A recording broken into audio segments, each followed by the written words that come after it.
Welcome to Ali Fitness Podcast, a weekly production all about bringing health into fitness.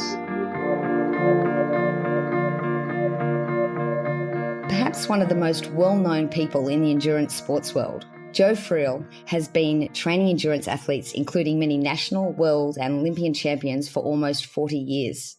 Joe is a founder of TrainingPeaks, a web-based sports software company, and every single athlete, at least that I know, uses TrainingPeaks. Today, Joe conducts seminars around the world on training and racing for cyclists, multi-sport athletes and coaches, and provides consulting services for corporations in the fitness industry. He's the author of 15 books on training for endurance athletes, including the very popular and bestseller Training Bible. That's a very good book series that I'm sure all of you have heard or read. But today I've asked Joe on the show to help us understand a little more about being an older athlete. So Joe, firstly, welcome to the show. Thank you very much. Glad to be here. So I really wanted to talk to you a little more about your book, Fast After 50. What inspired you to write that book? Well, I was approaching my 70th birthday back in 2013. I was reminded that I'd written a book back in the late 90s called Cycling Past 50. And in that book, I had read some research. There wasn't much available then on aging, but the little bit there was indicated that about age 70 is when things began to go downhill very rapidly in terms of race performance. And so I'm at this stage where I'm about to turn 70 and thinking about this. And so I decided I'm going to give myself a birthday present 6 months early. I'm going to start reading all the research I can find on the topic of aging athletes, especially as it applies to those athletes who are approaching age 70, which is where I was. So what I found was that in the previous almost 20 years, there had been a gigantic increased amount of research on this topic. And so I spent the next 6 months reading research daily on aging athletes. And so it all grew out of my concern about turning 70 years old. Great. And so we're very fortunate because now we have the book. And in the book, you talk a little bit about telomeres and stem cells and how exercise can affect them. Can you elaborate a little for us on that? Yeah. The listeners may recall from their high school biology classes, they learned about things called chromosomes. And when these chromosomes divide, they produce new cells. And that's basically what keeps the human body going. Our body's constantly rebuilding itself. All the cells in your body are going through a change constantly. So these things, stem cells and telomeres, have to do with this process. The telomeres, for example, are little caps on the ends of the chromosomes. And what scientists know is as we get older, those little telomere caps on the ends begin to shorten, or they do shorten. And when they get to the point where there's no more telomeres, that's the end of life, essentially. And so one thing we know about athletes, especially athletes who train consistently and vigorously, is that their telomeres last a long time.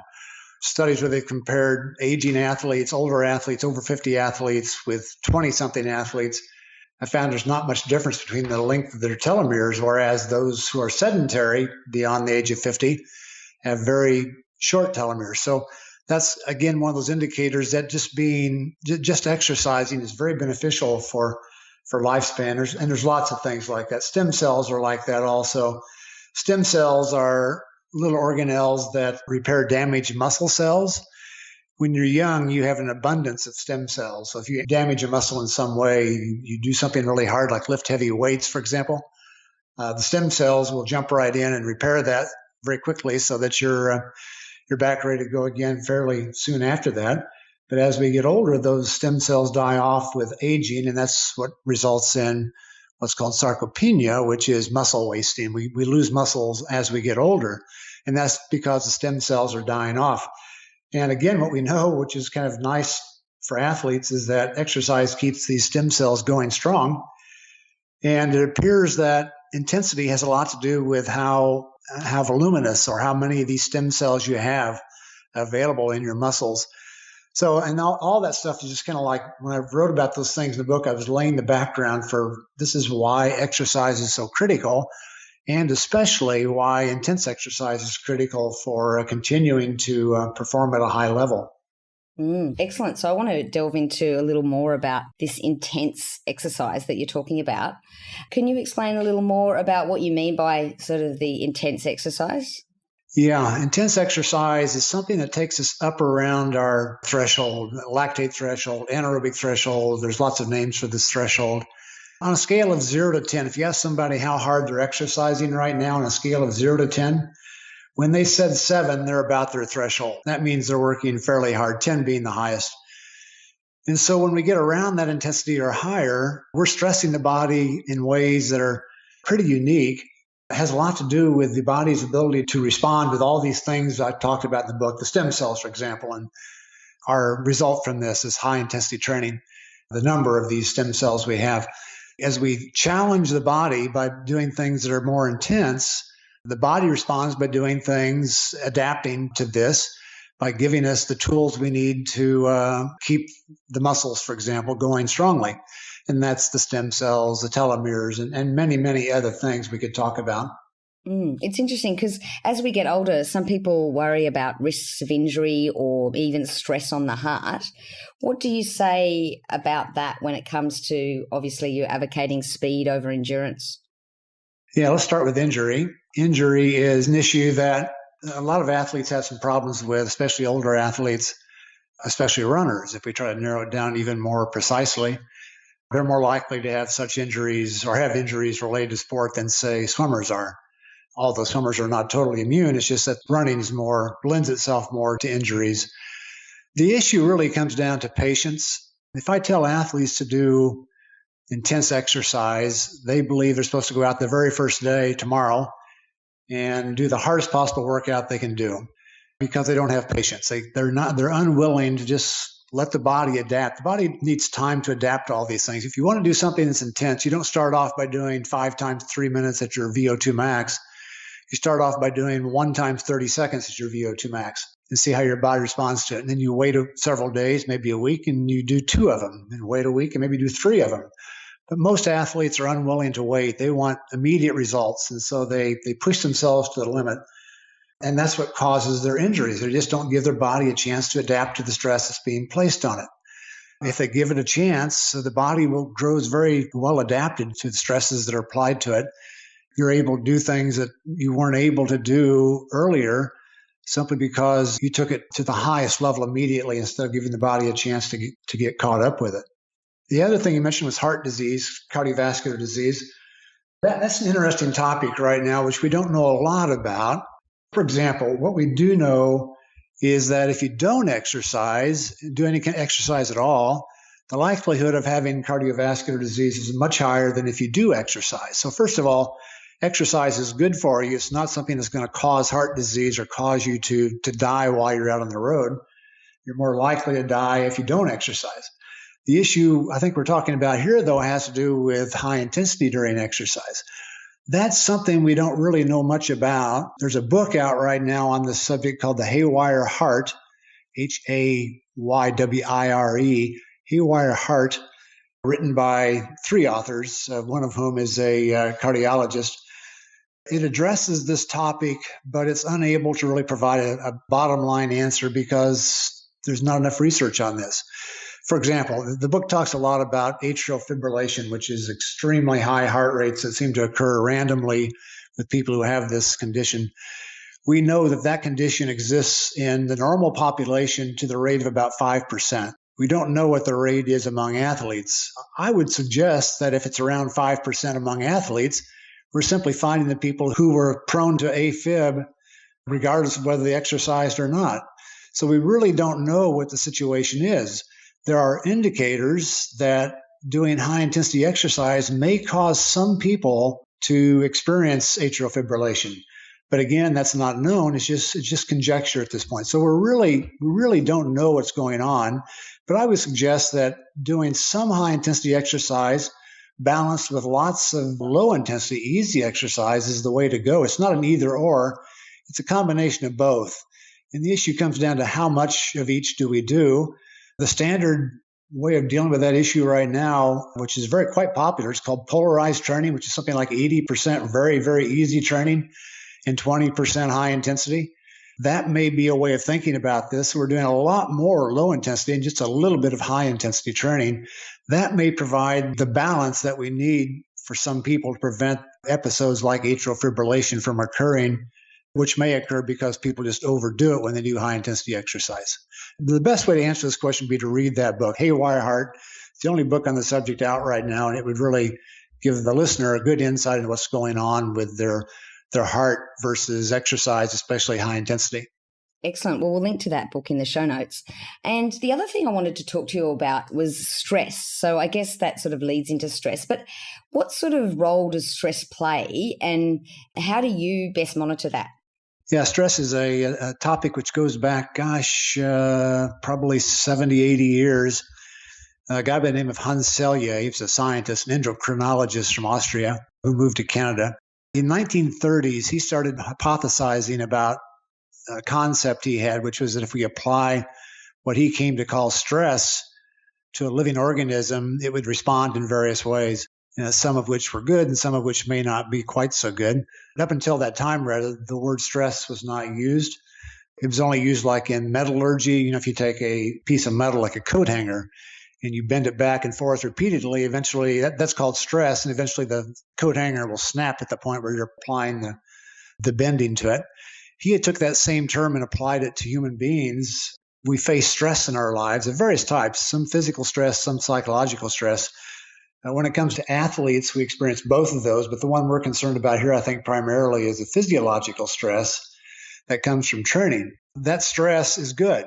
In Selye's terminology, that would be eustress, EUSTRESS, which means good stress. You train at a level which is appropriate, for example, 80-20.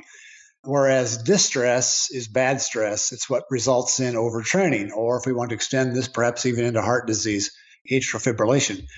So the idea is to avoid distress while getting an appropriate amount of eustress in your training. And that's all about the training process. It has to do with recovery. Athletes are typically not very good at recovery. They tend to believe that it's doing hard workouts that makes them more fit. And they're kind of right, but they're not exactly right. Hard workouts only produce the potential for fitness. They don't actually create fitness. Fitness is realized during recovery. So after a hard workout, if you take, let's say, 48 hours to take it easy before you do a hard workout again, your body adapts, and that's when the fitness begins to occur. It's not during the stress. If you keep on doing the high stress without recovery, you drive yourself into overtraining, and you wind up in a situation where more means less.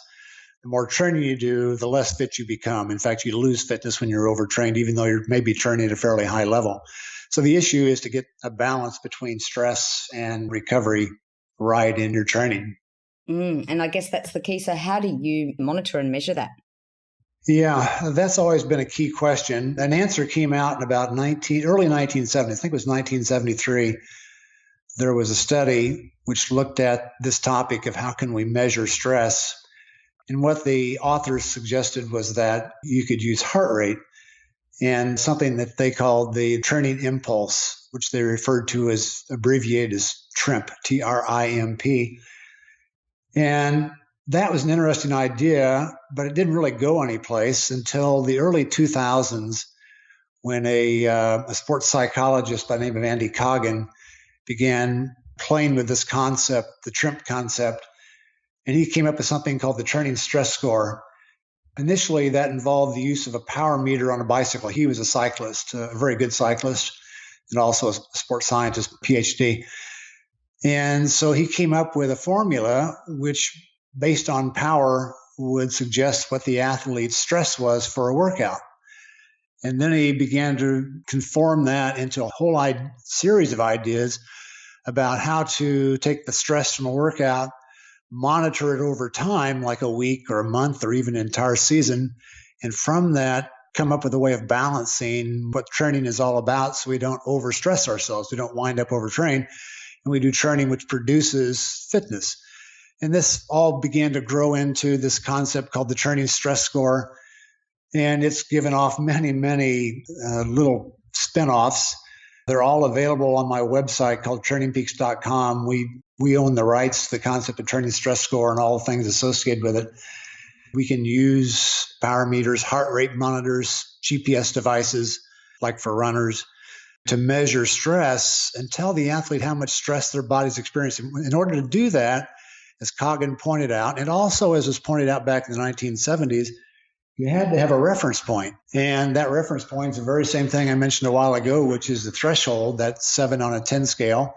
If you know that point, as in terms of your power or in terms of your heart rate or your pace, you know when your body's experiencing stress. And from that, the whole thing grows and it becomes this gigantic concept, which includes things like how to measure your fitness, how to measure your fatigue, how to measure your form, how to know you're prepared for a race on race day. All this stuff which has grown out of this concept that Coggin came up with back in the early 2000s. So it's a gigantic topic. It's ones that I actually travel around the world explaining to coaches. I do coaching seminars for athletes. We just got back from the Netherlands, for example, where we did that. This whole concept of using stress to measure what the athlete is experiencing is unique and continues to give us more and more tools that we can use in training athletes. So the TSS score that you're talking about as well, do you recommend that our listeners start using, obviously, TrainingPeaks and start measuring that? Well, I'm kind of biased on this topic, I guess, because I've devoted a great deal of my the last 10 years or so to the topic. I'm very convinced that it's right now the best tool we have for the athlete to measure what they're experiencing. I've not seen anything that comes even close to it. TRIMP is the only other thing that's been suggested, but it's now 40 some years old. And that idea is rather basic compared with TSS. And how far away do you think it is where we get something like TSS and we have things like your sleep and your HRV and all of these measurements included?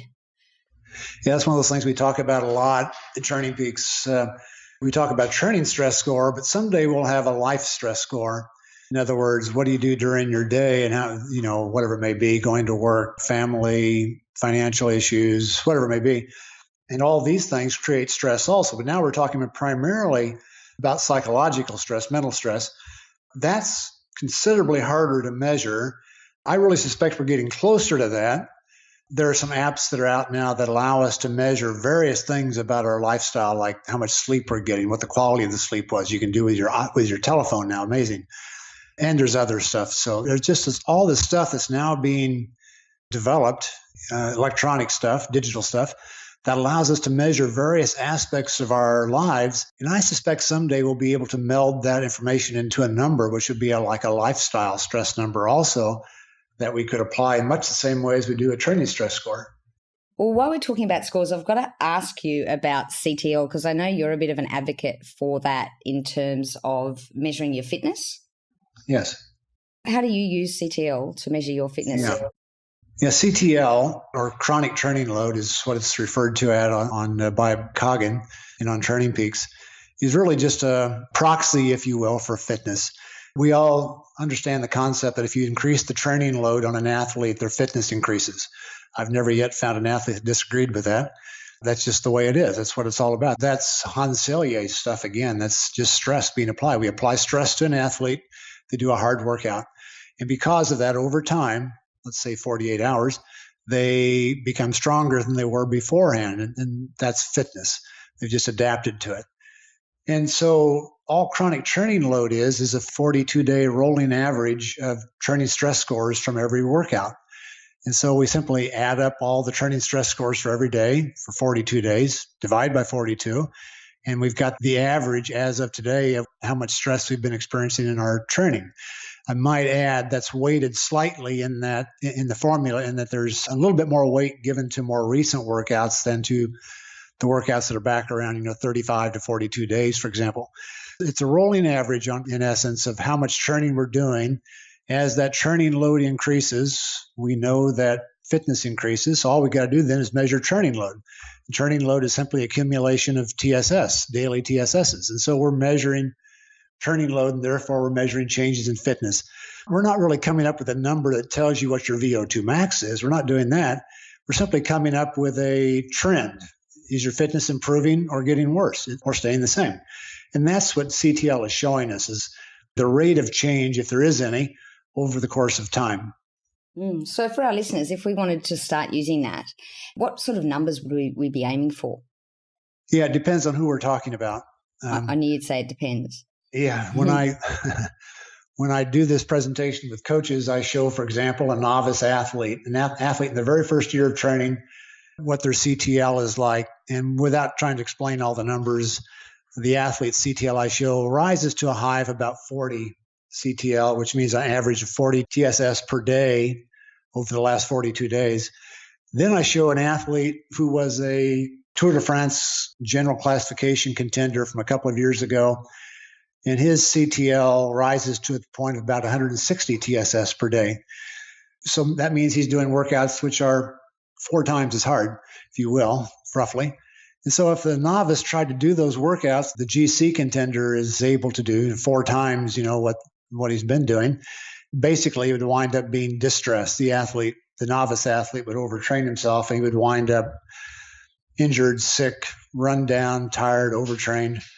If the GC contender tried to do workouts that the novice athlete was doing, 40 TSS per day average, that athlete essentially would lose fitness every day and wind up, by the time he got done with a certain period of time, with almost no fitness at all, and certainly not a contender for a general classification in Tour de France. So it really depends on who we're talking about. Everybody's unique, and I said there is no number that fits everybody. It's just a range of numbers that fit everybody. So where would you recommend our listeners go to read a bit more about that? Well, you can go to my blog site, joefrielsblog.com, and use the search function there for training stress score, for example, or chronic training load, or any of the topics related to it. There are several topics related to it. And there you can pull up the details of what they're all about. I've been writing that blog for 10 years now, and I think I've written about almost every topic related to this, what we're talking about right now, can be found there. Excellent. I'll put that in the show notes as well. And Joe, can you share with us how your most recent crash, which I assume was the one in 2015, hopefully you haven't had one since, how you recovered from that? Yeah, I've not had one since. It was actually in January of 2014. It was as I was approaching the end of writing my book, and things were going very, very well with my training. And I talk about that in the book, how I was applying the things I've been reading about, all the science stuff that I read about to that point was being applied to my own training, and how things were going exactly the right direction. And so my birthday was in late December of 2013. And 1 month later, late January of 2014, I had the worst crash on my bike I've ever had, broke 7 bones, concussion. I got blood clots in both legs, wound up with what's called a frozen shoulder for something like about 10 more months. And so I was really out of operation for quite a long time. I slowly worked my way back into health again. And then once I had my health, I was able to work back into training again. And things since then have been really going quite well. So now I'm 3 years after, post-accident now, and had no more accidents since then, thank God. Things have gone very, very well. And for my age, I'm satisfied. Well, I shouldn't say satisfied. I'm happy with where I am right now. I'm never satisfied. I suppose no athlete's ever satisfied. But I'm happy with where I am right now and continue to work and try to do things to improve my performance over time, as all of us do. So what's your secret to rehabbing so quickly or so well? Consistency. There's nothing in training more important than consistent training. I don't care what you do in terms of intensity, volume, or sport, or equipment, or measuring devices like power meters and so forth. It really, the most important thing of all this is consistency. You must train consistently. If I'm home, which unfortunately I'm not at home as much as I'd like to because I travel so much training coaches and athletes. When I'm home, I work out every day. There's never a day I miss. Consistent training, that's the key. If you want to do the thing that's most critical to your performance, to health, to longevity, is to be consistent. Great. So when you say be consistent, obviously be consistent in your training. Would you say the same thing? You could also say that diet needs to be consistent? A lot of things need to be consistent. Diet is certainly one of those things. And I would say that, what the athlete needs to do is find a diet which is appropriate for that athlete and then follow it consistently, avoiding, breakdowns where you go through periods of time where, and I suppose lots of people do this, where they just wind up eating junk food for a day or something like that. You've got to be dedicated to whatever your diet is that you've discovered works best for you and continue to follow that. And what have you found works best for you for longevity? Every athlete's unique. It's hard to say there's an answer for everybody and what they should do. I made a change back in 1994, I think it was. And a running partner of mine was an exercise physiologist at the local university. He also studied in relation to many things, not only sport, but also life in general, lifestyle and so forth. He studied nutrition. And so we discussed nutrition quite a bit, and we disagreed. And finally, he suggested to me that I try what he's suggesting for 1 month and just see what happened. And so I did it in order to prove him wrong. And what I discovered was he was right.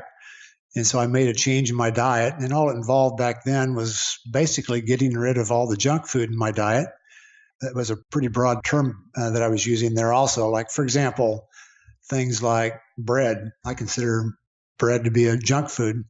There's really not much value when you eat a piece of bread other than calories. You don't really get much out of it. You compare that with things like vegetables, fruit, animal products, eggs and so forth. So I started eating lots and lots more of those foods and a lot less of these junk foods.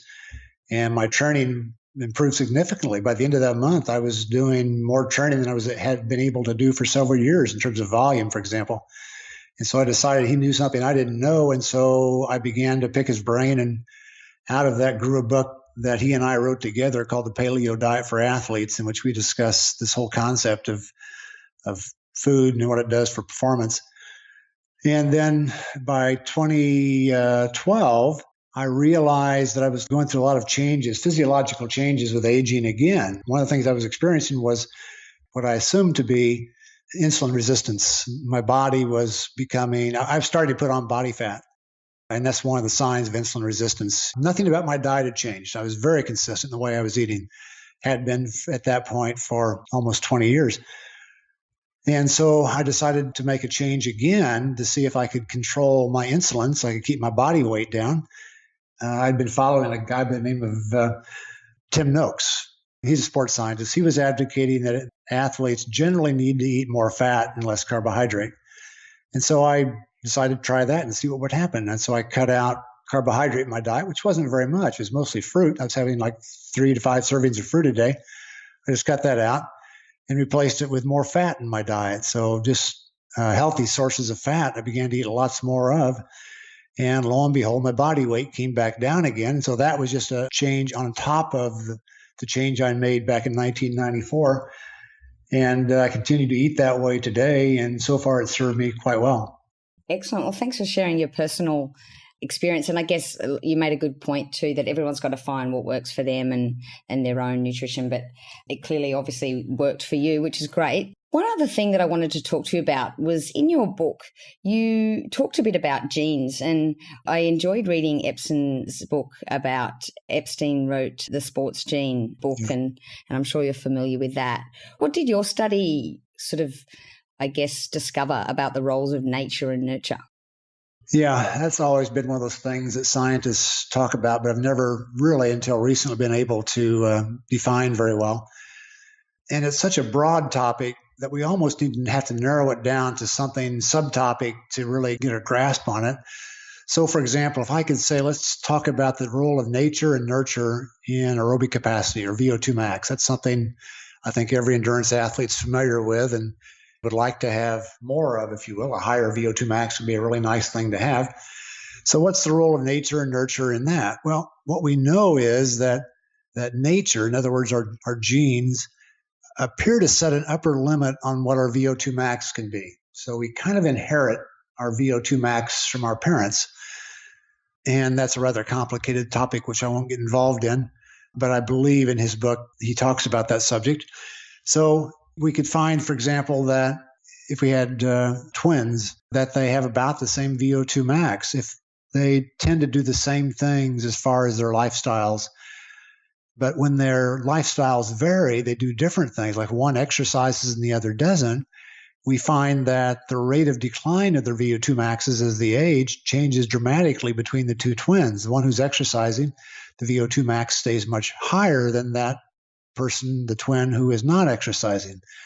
That's been repeated several times with animals quite explicitly, where they, after the animal dies, then they look at things like lungs and heart and so forth to see what the changes were that took place.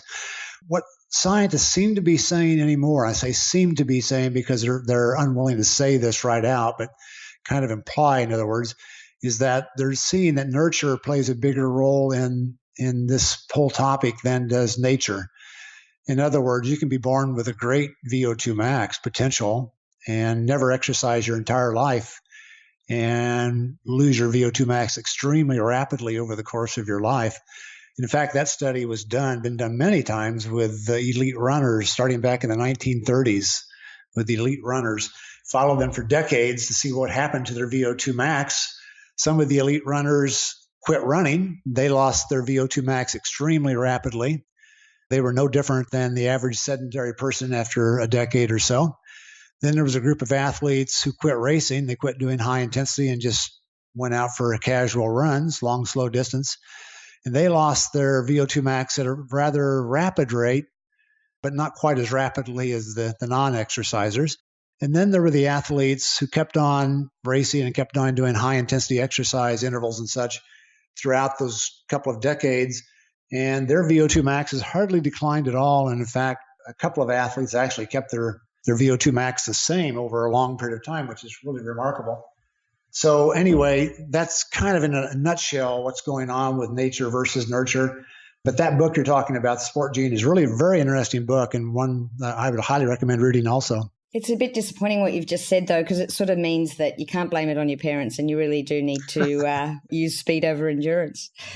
Yeah, you're responsible.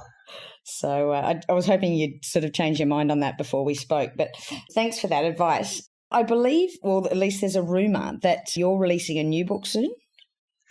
Yes, it'll be out this fall. I took the very first book I ever wrote back in about 1996, I believe. I wrote a book called The Cyclist Training Bible. It was my very first book. So I realized that book had a lot of things were out of date now. 20 years later, there had been so many things going on in sports science and in training that it really wasn't a good idea just to go back and make changes, because those edits would wind up just multiplying as you went through the book. You'd change something in chapter 2 that would require changes in chapters 5, 8, and 10. And it was like that all the way through. So finally I decided just to throw away the whole book, get a blank piece of paper and start from scratch. And so right now I'm rewriting that book. I'm working on the last chapter right now. I should have that done probably in another 6 to 8 weeks. I got a few other things that have to go into the book also. And then it'll go to the publisher to be edited. And I suspect the book will be on the shelves by probably about October. Excellent. Well, we'll keep our eyes out for that. And I'm sure we can find that on your website as well, which we'll link to in the show notes. A final question that I had for you, Joe, one that we ask all our guests, and that is, do you have a tattoo? No, I sure don't. Never have had a tattoo. Have you ever thought about it? Oh, I suppose it's crossed my mind, but never in a way that I would drive me to do it.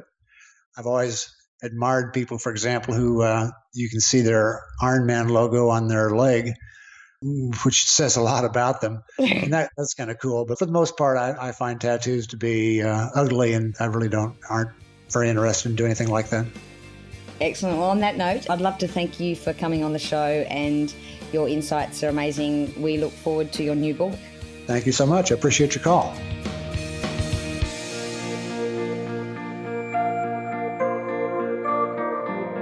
For all the resources and show notes from today's episode, please go to www.ali.fitness. If you liked today's episode, please show your appreciation by going to iTunes, give us a 5-star review and subscribe.